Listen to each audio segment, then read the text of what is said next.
আমি বলতেছি যে আমার সিনেমাটা ঈদে রিলিজ দেওয়ার কথা ছিল এবং আমাকে যখন স্টার সিনেপ্লেক্সের মাহবুব সাহেব যখন আমাকে বললো যে আপনি ঈদের 2 সপ্তাহ পরে আসেন, আমরা আপনাকে যথেষ্ট যেভাবে হেল্প লাগে আমরা করব।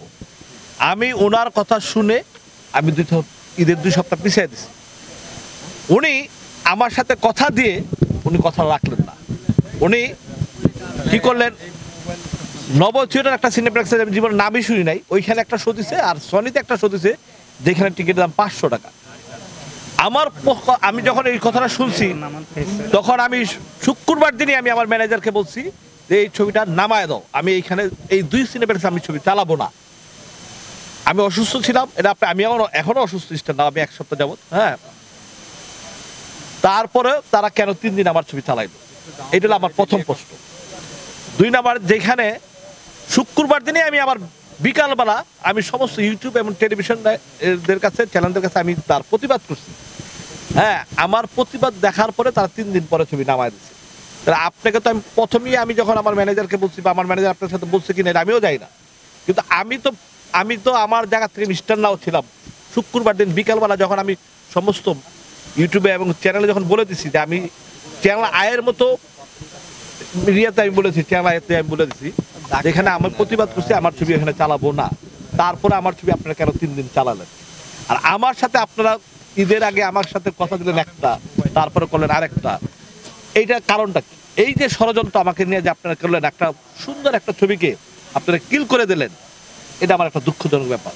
আর এইটার জন্যই আমি আমাদের সমস্ত সিনিয়রদেরকে নিয়ে আমি আজকে ডাকছি, সমস্ত সিনিয়র এখানে ছিলেন। ইনশাল্লাহ এটা থামাথামি আর নাই, এইটা শেষ কোথায়, এটা শেষ আমি দেখেছিলাম। আমরা দরকার এফডিসি দরকার আমরা বন্ধ করে দেবো, কিন্তু আমরা এফডিসি বন্ধ করে দেবো, আমরা দরকার বন্ধ করে আমরা আমাদের প্রতিবাদ করবো আমরা ইনশাআল্লাহ। অনেক ক্ষেত্রে দেখা যায় যে ধ্বংসের যে পায়তারা চলছে, এই যে সিনেপ্লেক্স থেকে যেভাবে দর্শক নাকি হয় না। আপনার সকালবেলা 9টার শুদ্ধ দর্শক হবে, 11টার শুদ্ধ দর্শক হবে। আপনারা দিয়ে রাখবেন ভিআইপি শো, 3টা শো দিয়ে রাখবেন ইংলিশ ছবি, 6টা শো দিয়ে রাখবেন হিন্দি ছবি, আর বাংলা ছবি দিয়ে রাখবেন 11টা শো। দর্শক কি হবে? আপনাদের মন মতো কথা বললে হবে ভাই? কিন্তু আপনারা যদি সিনেমা ডিস্ট্রিবিউট বন্ধ করে দেন বা আপনার সিনেমা বন্ধ করে দেন, তা তো ওদেরই ভালো।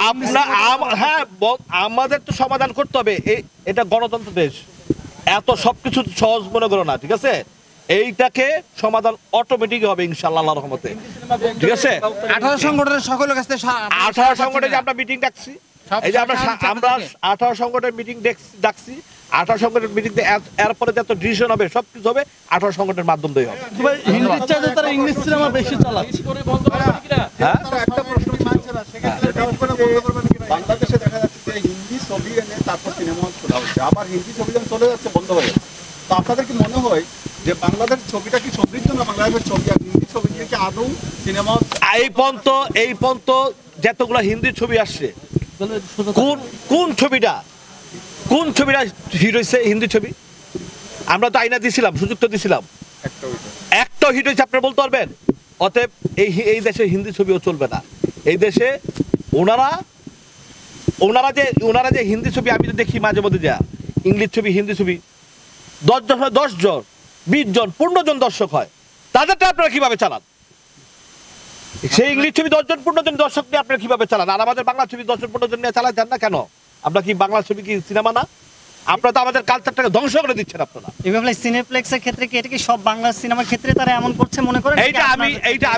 এইটা আমার কাছে স্টার সিনেপ্লেক্সের কাছে আমার এটা আমি পাইছি। আমি যমুনা তো এটা পাই নাই, আমি রায়নও পাই নাই, আমি কোথাও পাই নাই, আমি স্টারে পাইছি। কারণ স্টারে ওনারা ম্যাক্সিমাম সিনেমাগুলো ভাড়া নিয়ে নেয়, ভাড়া নিয়ে তাদের ক্যাপচারে তারা রেখে দেয়, তারা তাদের মন মতো কাজগুলো করতেছে এবং আমাদেরকে দেয় কয় টাকা।